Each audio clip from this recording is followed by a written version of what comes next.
Hello future doctors, अब NEET 2021 की counselling start हो चुकी है। तो इस वीडियो में हम डिस्कस करेंगे कि आपको कौन कौन से डॉक्यूमेंट्स रिक्वायर्ड होंगे, कौन से डॉक्यूमेंट्स आपको रजिस्ट्रेशन के टाइम चाहिए एंड कौन से डॉक्यूमेंट्स आपको एडमिशन के टाइम चाहिए होंगे।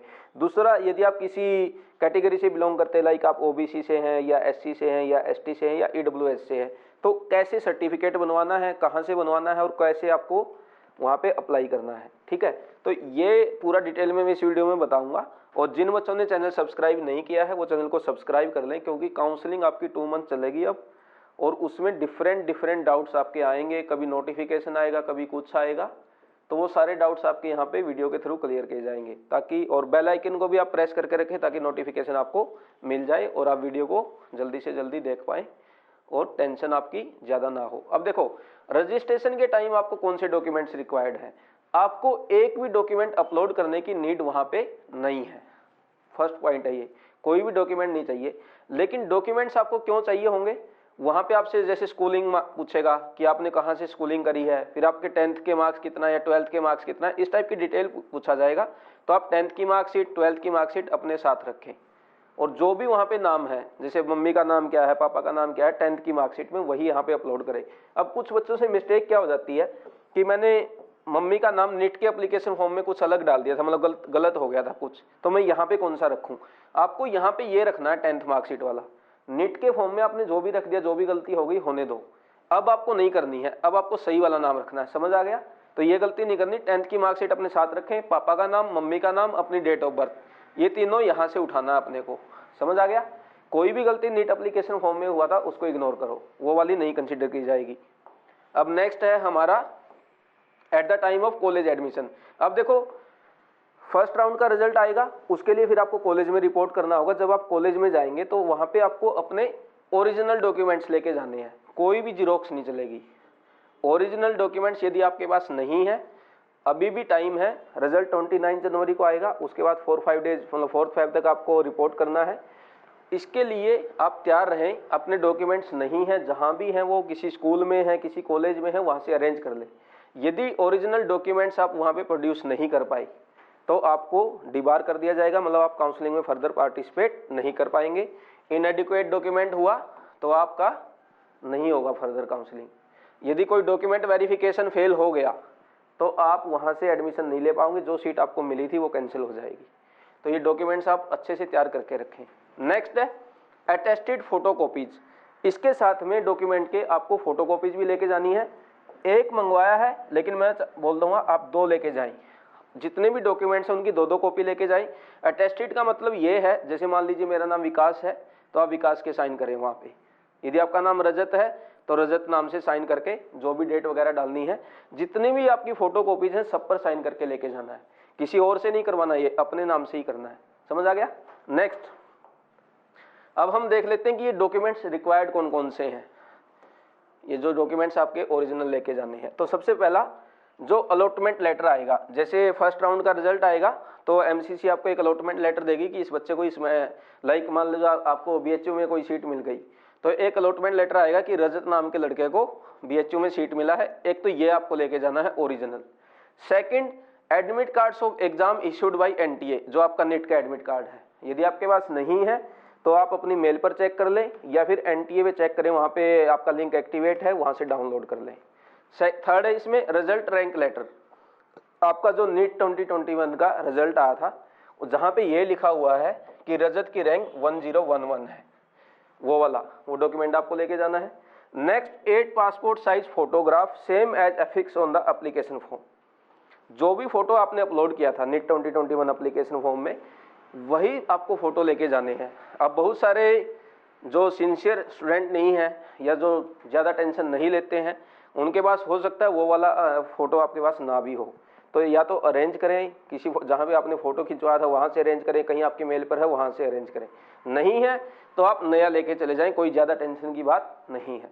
Next, proof of identity card. इसमें आप आधार कार्ड ले जा सकते हैं, पैन कार्ड ले जा सकते हैं कि आप इंडियन हो या नहीं हो, ड्राइविंग लाइसेंस ले जा सकते हैं, पासपोर्ट ले जा सकते हैं। इस टाइप के डॉक्यूमेंट ये आपको अपने साथ लेके जाना है। वहाँ पे लगेगा कि हाँ भाई ये इंडियन है, ये सही में रजत है, उसके लिए है ये। नेक्स्ट, अब है हमारा नेक्स्ट डॉक्यूमेंट, हाँ, ये date of birth certificate. Date of birth certificate if matric certificate doesn't bear the same, ये आपको ऑप्शनल है आपके लिए। मतलब यदि आपकी 10th की मार्कशीट या 10th का जो सर्टिफिकेट है वहाँ पे लिखा हुआ है कि भाई मेरी रजत की डेट ऑफ बर्थ इतना में इतना है, तो आपको इसकी नीड नहीं है। यदि 10th की मार्कशीट या 10th के सर्टिफिकेट पे ऐसा नहीं लिखा तो आपको ये बनवाना पड़ेगा, या आपके पास होगा, इसको लेके जाना है। समझ आ गया। नेक्स्ट है क्लास 10 सर्टिफिकेट। अब इसमें डाउट बच्चों को यह आ सकता है, जैसे किसी किसी स्टेट में मार्कशीट और सर्टिफिकेट दोनों एक ही है। जैसे आप हरियाणा में देखेंगे वहाँ पे सर्टिफिकेट नहीं मिलता, वहाँ पे मार्कशीट ही मिलती है और उसके नीचे लिखा रहता है कि पास। तो इसका मतलब वो बच्चा पास है और यही उसका सर्टिफिकेट और यही मार्कशीट है। तो आप यदि मार्कशीट पे ही लिखा है तो वो ले जाएं, नहीं लिखा है तो सर्टिफिकेट अलग से बनता है। कुछ कुछ स्टेट में वो अपना 10th का सर्टिफिकेट लेके जाएं। नेक्स्ट है क्लास 10+2 सर्टिफिकेट। क्लास 10+2 मार्कशीट, ये वैसा ही है। ये इसलिए है, जैसे नीट एग्जाम में कुछ है कि आपको इतना परसेंटेज मार्क्स चाहिए, जैसे एम्स है, एम्स में आपको 60% मार्क्स लेके आना है क्लास PCB और एंड इंग्लिश में, तो उसके वेरिफिकेशन के लिए डॉक्यूमेंट्स आपके लगेंगे। ये हो गए हमारे कॉमन जो डॉक्यूमेंट्स हैं। अब यदि आप किसी कास्ट से बिलोंग करते हैं, जैसे SC से, ST से, OBC से, EWS से, तो तब आपको कौन कौन से डॉक्यूमेंट्स रिक्वायर्ड होंगे वो हम डिस्कस कर लेते हैं। सबसे पहला है SC/ST कैटेगरी। अब SC/ST कैटेगरी में आप देखिए एक एनेक्सर 3 दिया हुआ है इन्फॉर्मेशन बुलेटिन में। ये आपका फॉर्मेट होना चाहिए, इसी फॉर्मेट में चलेगा, किसी और फॉर्मेट में नहीं चलेगा। तो आप अपना चेक कर लें जो भी कास्ट सर्टिफिकेट है वैसा आपका बना हुआ है या नहीं बना हुआ, तो उसको देख लें। सेकंड, इंग्लिश और हिंदी। इंग्लिश और हिंदी में होना चाहिए ऐसा बोला गया है। बट यदि आपका किसी रीजनल लैंग्वेज में है, जैसे मान लीजिए आप कर्नाटका से हैं, आपका कर्नाटका से कन्नड़ में बना हुआ है, तो आप टेंशन मत लो। यहाँ पे नोट लिखा है in case certificate is in regional language, तो आपको एक अटेस्टेड एफिडेविट लगा देना है कि हाँ ये ऐसे ऐसे है। इंग्लिश में उसको कन्वर्ट करवा लेना, ट्रांसलेट करवा लेना और अटेस्ट करवा लेना किसी एडवोकेट से, तो वो चल जाएगा। तो टेंशन नहीं लेनी कि मेरा तो इंग्लिश में नहीं, मेरा हिंदी में नहीं, कभी आप कमेंट की लाइन लगा दो। सबका शुड बी क्लियरली मेंशन, मतलब आप किस कास्ट से बिलोंग करते हैं। देखो अब SC/ST के अंदर डिफरेंट कास्ट आएंगी, कोई कुछ होगा कोई कुछ होगा, तो वो लिखा होना चाहिए यहाँ पर कि आप इस कास्ट से बिलोंग करते हो। Next, some state insist on English version. कुछ कुछ स्टेट में ऐसा है कि इंग्लिश का ही वर्जन चलेगा, तो आप चेक कर लेना, उसमें इंग्लिश लैंग्वेज में ही आपका होना चाहिए। बट ये टेंशन मतलब ट्रांसलेट वगैरह हो जाएगा, कोई टेंशन नहीं है, एफिडेविट लग जाएगा, तो घबराना मत, आपका रीजनल लैंग्वेज में है तब भी। ये हो गया SC और ST कैटेगरी का। कोई डाउट है आप कमेंट कर देना। नेक्स्ट है OBC कैटेगरी।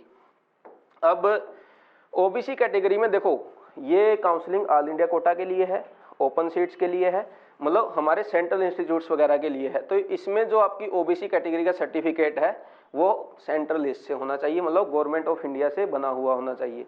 नेक्स्ट, सब कास्ट आपकी वहाँ पे मेंशन होनी चाहिए। जैसे आप मान लीजिए यादव हो या जो भी आपकी कास्ट है वो वहाँ पे लिखी होनी चाहिए, उस पर नहीं होगी तो वैलिड नहीं होगा। नेक्स्ट, आप क्रीमी लेयर से नहीं होने, आपका होना चाहिए नॉन क्रीमी लेयर। यदि आपका क्रीमी लेयर सर्टिफिकेट होगा तो आपको as a general candidate consider किया जाएगा।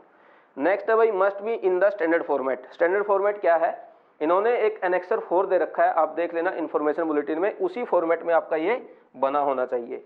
अब नीचे लिखा हुआ है जो ये क्रीमी लेयर के लिए इनकम सर्टिफिकेट या इनकम स्टेटस है, वो आपकी फाइनेंशियल ईयर मार्च 31 2021 के अकॉर्डिंग होना चाहिए, मतलब जो अपनी फाइनेंशियल ईयर जा चुकी है उसके बेस पर होना चाहिए। अभी आपकी इनकम क्या है उससे मतलब नहीं है, लास्ट ईयर के मतलब है, ठीक है। नेक्स्ट है भाई EWS कैटेगरी।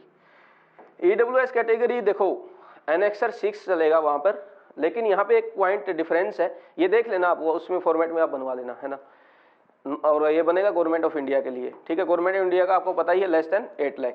अब यहाँ देखो no specific date for EWS के लिए कोई भी स्पेसिफिक डेट मेंशन नहीं है कि आपका 2017 से होना चाहिए या 2018 या 2021 का ही चाहिए, ऐसा कुछ भी मेंशन वहाँ पे नहीं है। किसके लिए, नीट एग्जाम के लिए, मतलब यदि आप नीट के थ्रू जा रहे हैं। नीट का मतलब ये है कि आप यदि किसी एम्स में एडमिशन लेंगे तो एम्स ने ये बोला है कि आपका EWS सर्टिफिकेट 1 साल से कम नहीं होना चाहिए। यदि आपका सर्टिफिकेट होगा 2018 का नहीं चलेगा, ये 2000 का उसमें चल जाएगा जो एम्स कॉलेज नहीं है, लेकिन एम्स में नहीं चलेगा, ये डिफरेंस है, याद रखना। Income status as per last year, ये वही है 31/03/2021 जो OBC का है। नेक्स्ट है भाई PWD कैटेगरी। पीडब्ल्यूडी कैटेगरी में आपको क्या करना है, एनेक्सर 1 एंड 2 विजिट करने हैं। वहां पे क्या दिया हुआ है, 1 में तो दिया है कि लिस्ट जो ये मेडिकल बोर्ड है, ऑथराइज्ड मेडिकल बोर्ड, वहीं से ही यदि आपका पीडब्ल्यूडी सर्टिफिकेट बना होगा तभी चलेगा। सेकंड 2 में उन्होंने फॉर्मेट दे रखा है, जैसे मेरा नाम ये है, मेरा रोल नंबर ये है और मुझे ये बीमारी है, और वहां पे स्टैंप लग जाएगा। ठीक है, तो ये एनेक्सर 1 एंड 2 देख लेना इन्फॉर्मेशन बुलेटिन में। नेक्स्ट है ये लिखा हुआ नोट में कि कोई और अथॉरिटी से आपका पीडब्ल्यूडी सर्टिफिकेट होगा तो वो नहीं चलेगा। तो ये हो गया पीडब्ल्यूडी कैटेगरी का एनेक्सर 1 एंड 2, इसको देख लेना, पढ़ लेना कौन कौन सी जगह से बन सकता है। नेक्स्ट है भाई, हाँ, ये एनआरआई के लिए है। एनआरआई के लिए क्या है, passport copy of the sponsor, मतलब जो भी आपके रिलेशन में है, जिनसे आप स्पॉन्सर्ड हो, वो आपका उनका पासपोर्ट होना चाहिए। Next, sponsorship affidavit stating that sponsors is ready to bear the expenses, मतलब आपकी जो फीस होगी, मेडिकल कॉलेज का फीस होगा या जो भी आपका एक्सपेंसेस होंगे वो बियर करेंगे। एक स्पॉन्सरशिप एफिडेविट आपको बनवाना है। नेक्स्ट, रिलेशनशिप एफिडेविट की जो एनआरआई है वो आपके पापा हैं, फादर हैं, चाचा है, गार्जियन या जो भी है, उसका एक रिलेशन सर्टिफिकेट आपको देना होगा और तभी आपको वहाँ पे एडमिशन मिल पाएगा एनआरआई कैटेगरी में। तो इस टाइप से हमारे डॉक्यूमेंट्स हो गए। एक बार फिर से मैं रिवीजन कर लेते हैं, देखो यहाँ पे लिखे हुए हैं, फाइनल कंक्लूड कर देता हूँ मैं। हाँ, अलॉटमेंट लेटर, आपको एडमिट कार्ड, उसके बाद आपकी रैंक और उसके बाद passport size photo, then proof of identity card, then date of birth certificate, 10 certificate, 10 12 certificate, then marksheet और बाकी फिर ये कास्ट सर्टिफिकेट जो भी आप पे अप्लीकेबल है। ठीक है, इस टाइप से हमारा डिटेल्ड डिस्कशन हो गया। आपको कौन कौन से डॉक्यूमेंट्स रिक्वायर्ड होंगे एडमिशन के टाइम पे, रजिस्ट्रेशन के टाइम पे कोई भी डॉक्यूमेंट आपको लिए रिक्वायर्ड नहीं है। अब यदि काउंसलिंग को लेकर आपके कोई भी डाउट्स हैं, जैसे फर्स्ट राउंड को लेके या फिर आपकी क्या बोलते हैं किसी और रजिस्ट्रेशन में कोई प्रॉब्लम आ रहा है, कोई फीस पेमेंट में प्रॉब्लम है, उससे रिलेटेड डाउट है, एक वीडियो ऑलरेडी 43 मिनट का हम लोग अपलोड कर चुके हैं। आप उसको कंप्लीट देखो, उसको देखने के बाद एक भी डाउट आपके माइंड में नहीं रहेगा। और इस टाइप की वीडियो आपको और चाहिए तो इनको आप लाइक करो, शेयर करो, अपने फ्रेंड को बताओ कि ऐसे ऐसे काउंसलिंग प्रोसीजर बीवाइज क्लासेस पर बता रहे हैं, आप वहाँ से देख के रेफरेंस लेके अपना काउंसलिंग रजिस्ट्रेशन फॉर्म फिलअप कर सकते हैं। या चॉइस फिलिंग में कोई प्रॉब्लम है ऐसा आप बता सकते हैं, और कोई वीडियो में इसमें आपको डाउट है तो आप कमेंट करके पूछ सकते हैं। वीडियो अच्छा लगा तो लाइक करें, शेयर करें, चैनल सब्सक्राइब करना ही है, और जो ये बेल आइकन है इस पर भी प्रेस करके रखो ताकि नोटिफिकेशन आपको मिलते रहे। Thank you very much.